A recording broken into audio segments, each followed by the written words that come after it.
வணக்கம் students. Welcome to Bodhimaram academy YouTube channel.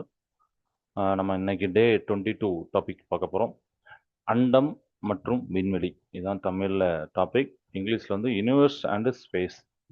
So நீங்கள் வந்து 10th படிக்கிறீங்க, 11th 12th TNPSC TET CTET படிக்கிறீங்கன்னா உங்களுக்கு தேவையான எல்லா ஸ்டடி மெட்டீரியலும் நம்மளுடைய சேனலில் இருக்குது. நீங்கள் அதை யூஸ் பண்ணிக்கலாம். இப்போ நம்ம பார்த்துட்டு இருக்கிறது இப்போ டே 22 வரைக்கும் உண்டான டாபிக்லாம் பார்த்தீங்கன்னா ஒரு 25 ஒன் வேர்டு நம்ம பார்த்துட்ருக்கோம். அப்படிதான் ஒவ்வொரு டாப்பிக்கும். அது கண்டிப்பாக உங்களுக்கு யூஸ் ஆகும். கவர்மெண்ட் எக்ஸாம் நீங்கள் ப்ரிப்பேர் பண்ணால் ரொம்ப ரொம்ப யூஸ் ஆகும். ஆன்லைன் கிளாஸும் எனக்கு கண்டக்ட் பண்ணிகிட்டு இருக்கோம். ஸோ உங்களுக்கு ஆன்லைன் கிளாஸ்னால் இதான் வாட்ஸ்அப் நம்பர். இந்த வாட்ஸ்அப் நம்பரில் கேளுங்க, நான் ஃபர்தராக நான் டீட்டெயில் சொல்கிறேன். சரிங்களா? ஸோ அது டியூஷன் இருந்தாலும் சரி, இல்லை எக்ஸாமுக்கு கவர்மெண்ட் எக்ஸாமுக்கு ஆன்லைன் கிளாஸ் வேணாலும் சரி, எதுனாலும் இதில் கண்டக்ட் பண்ணுறோம். Okay right. இப்போ நம்ம வந்து இதுக்கு போகலாம். ஃபஸ்ட்டு கொஸ்டின் போகலாம். First question, who proposed the heliocentric model of the universe? அண்டத்தின் சூரிய மைய கொள்கையை முன்மொழிந்தவர் யார் அப்படின்னு கேட்டிருக்காங்க. ஸோ ஆன்சர் வந்து நிக்கோலஸ் கோப்பர்னிக்கஸ் அப்படின்னு. Nicolaus Copernicus. சரிங்களா? சூரியன் மையத்தில் உள்ளது, கோள்கள் அதை சுற்றி வருகின்றன அப்படின்னு கோப்பர்னிக்கஸ் கூறினார். அப்படிதானே? Copernicus proposed that the sun is at the center and planets revolve around it. அப்போ அவர் தான் வந்து ஹீலியோசென்ட்ரிக் மாடலில் சொன்னார் சூரிய மைய கொள்கையை. Second question, which is the nearest galaxy to our Milky வே?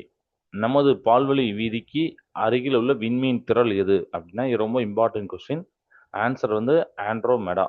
சரிங்களா? ஆண்ட்ரோமெடா தான் ஆன்சர். நமது பால்வெளிக்கு அருகில் உள்ள விண்மீன் திரள் ஆண்ட்ரோமெடா என்பது பால்வெளி வீதிக்கு மிக அருகில் அமைந்துள்ள சுருள் வடிவ விண்மீன் திரள் ஆகும்.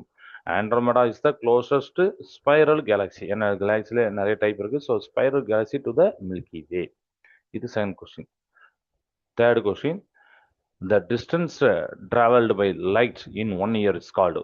ஒளி ஒரு ஆண்டில் கடக்கும் தொலைவு எவ்வாறு அழைக்கப்படுகின்றன? அதுக்கு பேர் தான் லைட் இயர், ஒளி ஆண்டு. ஒளி ஆண்டு என்பது விண்வெளியில் உள்ள தொலைவுகளை அளக்க பயன்படும் கருவி. ஏன்னா இங்கே சாதாரணமாக மீட்டர் சென்டிமீட்டர் சொல்லாமல் விண்வெளியில் நம்ம வந்து ஏன்னா லாங் டிஸ்டன்ஸாக இருக்கும், அதெல்லாம் நம்ம வந்து லைட் இயரில் தான் நம்ம மெஷர் பண்ணுவோம். So a light year is a unit of distance use to measure astronomical spans.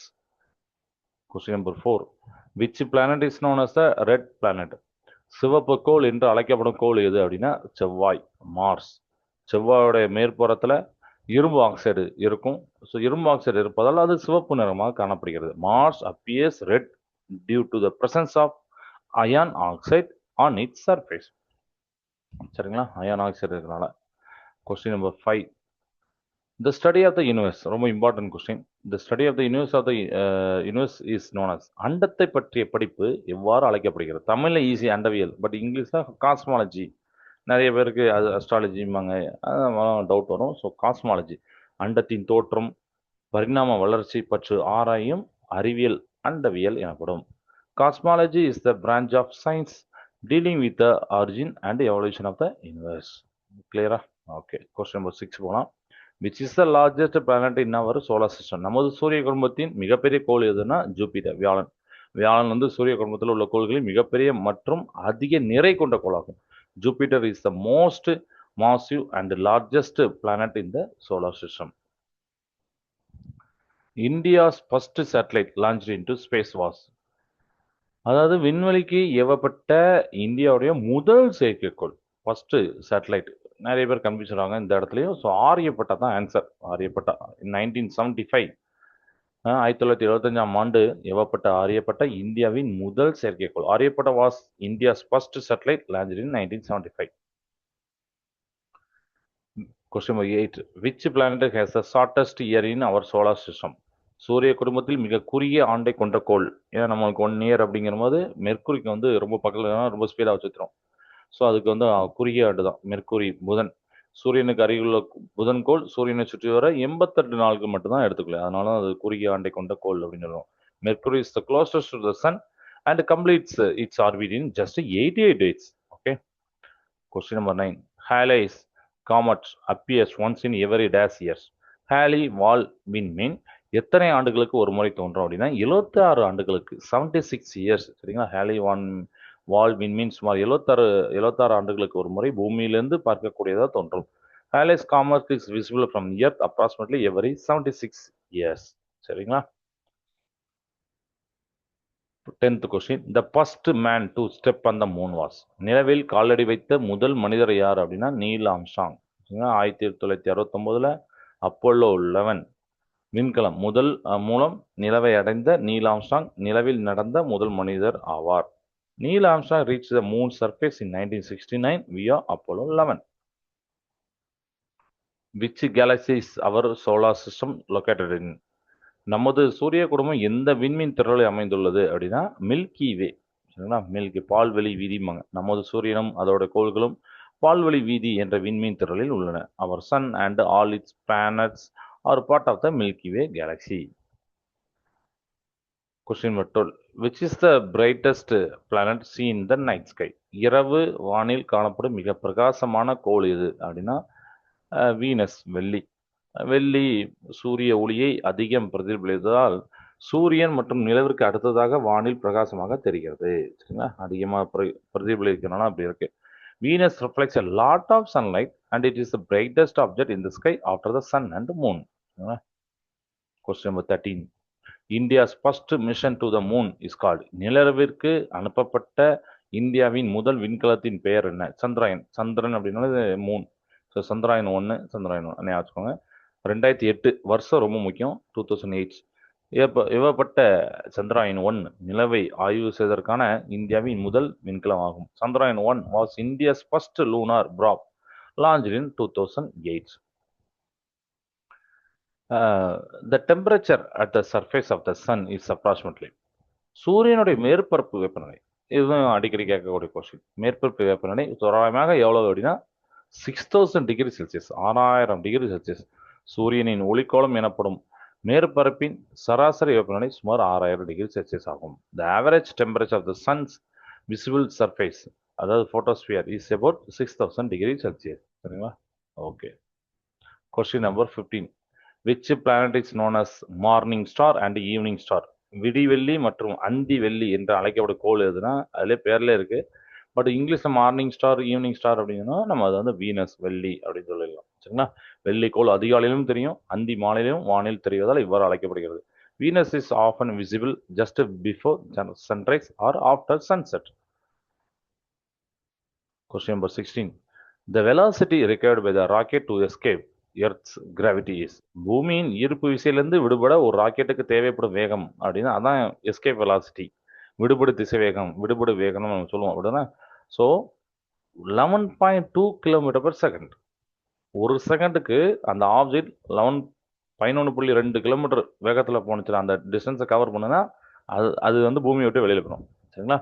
இது பூமியின் விடுபடு வேகம் என்று அழைக்கப்படுகிறது. This is known as escape velocity of Earth, 1.2 kilometre per second. Question number 17. Which is the farthest planet from the sun in our solar system? சூரிய குடும்பத்தில் சூரியனிலிருந்து மிக தொலைவில் உள்ள கோள் எதுன்னா நெப்டியூன். ப்ளூட்டோ நிறைய பேர் தப்பா நோட் பண்ணுவாங்க. ப்ளூட்டோ வந்து குறுங்கோளாக மாற்றப்பட்ட பிறகு நெப்டியூன் மிக தொலைவில் உள்ள கோளாக கருதப்படுகிறது. சரிங்களா?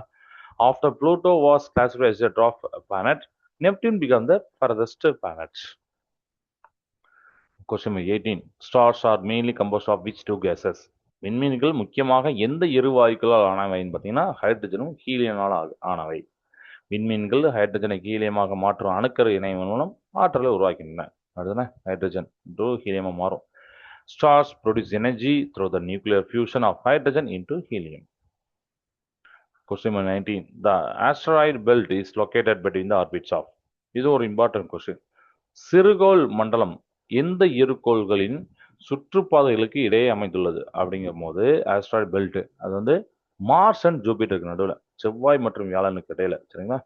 பெரும்பாலான சிறுகோள்கள் செவ்வாய் மற்றும் வியாழன் கோள்களுக்கு இடையே உள்ள பகுதியில் சூரியனை சுற்றுகின்றன. Most asteroids orbit the sun in a belt between Mars and Jupiter. Okay. Question number 20. What is the value of the one astronomical unit? 1 AU. ஏயுமாங்களா அஸ்ட்ரானமிக்கல் யூனிட். ஒரு வானியல் அலகின் ஏயு மதிப்பு என்ன அப்படின்னா 150 மில்லியன் கிலோமீட்டர். 150 மில்லியன் கிலோமீட்டர் தான் 1 astronomical unit. இங்கே நம்ம மில்லியன்ல சொல்லியிருக்கோம். சம்டைம் இந்த யூனிட் மாறும்போது நீங்கள் அதுக்கு எதில் கன்வெர்ட் பண்ணிக்கணும். பட் மில்லியன் கேட்டிங்கன்னா 150. பூமிக்கும் அதாவது அஸ்ட்ரானமிக்கல் யூனிட் என்ன அர்த்தம்? பூமிக்கும் சூரியனுக்கும் இடையே உள்ள சராசரி தொலைவு. சராசரியுடைய ஒரு வானியல் அலகு. இந்த 1 AU is the average distance between the earth and sun. அந்த AU அப்படிங்கிறது average distance between earth and sun. Question number 21. Which planet has the most prominent rings around it? எந்த கோள்களை சுற்றி மிகவும் தெளிவான வளையங்கள் உள்ளன அப்படின்னா Saturn, சனி. சனிக்கோள் பனி மற்றும் பாறைகளான விரிவான வளைய அமைப்பிற்கு பெயர் பெற்றது. Saturn is famous for its complex and beautiful ring system made up of ice and rock. Okay, அதை சுற்றி என்னன்னா இதுதான் இருக்கும், ஐஸும் ராக்கும் இருக்கும் Saturnல. அதுதான் எந்த கோள்களை சுற்றி மிகவும் தெளிவான வளையங்கள்னா Saturn அப்படிங்கிறத ஞாபகம் வச்சுக்கோங்க. ஓகே, நெக்ஸ்ட் கொஸ்டின் போலாம்.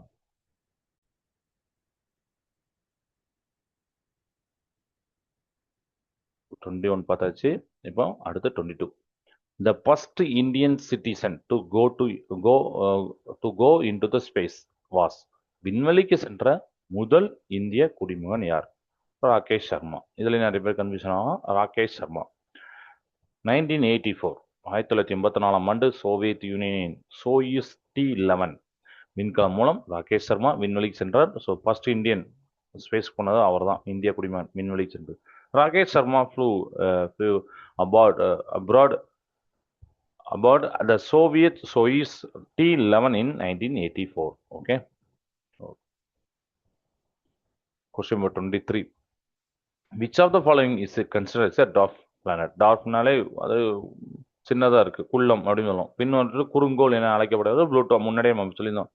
ஸோ 2006 2006ஆம் ஆண்டு சர்வதேச வானியல் ஒன்றியம் ப்ளூட்டோவை குறுங்கோள் என அறிவித்தது. Pluto was reclassified as a dwarf planet by the IAU in 2006. Question number 24. The father of Indian space program is. இந்திய விண்வெளி திட்டத்தின் தந்தை யார் அப்படின்னா விக்ரம் சாராபாய். இந்தியாவில் விண்வெளி ஆராய்ச்சியை தொடங்கி இஸ்ரோவை நிறுவிய Vikram Sarabhai. Doctor Vikram Sarabhai initiated the space research in India and established ISRO. 24. So father of Indian space அப்படின்னா விக்ரம் சாராபாய். அடுத்து last question 25. ISRO was established in the year. ISRO எந்த ஆண்டு நிறுவப்பட்டது? 1969. இந்திய விண்வெளி ஆராய்ச்சி நிறுவனம் ஆகஸ்ட் 15 1969 அன்று உருவாக்கப்பட்டது. The Indian space research organisation, ஏன்னா இஸ்ரோடைய அந்த எக்ஸ்பென்ஷன் அதுதான் Indian space research organisation was formed on August 15 1969. Okay, so thank you. So 25 question இதில் பார்த்துட்டோம். மீதி உள்ள டாப்பிக்கை நம்ம அடுத்தடுத்து பார்க்க போகிறோம். ஏதாவது உங்களுக்கு டவுட்ஸ் இருந்ததுன்னா கமெண்ட் செக்ஷனில் கேளுங்க, இல்லை வாட்ஸ்அப்பில் கேளுங்க, நான் வந்து உங்களுக்கு சொல்கிறேன். சரிங்களா? தேங்க்ஸ் ஃபார் வாட்சிங்.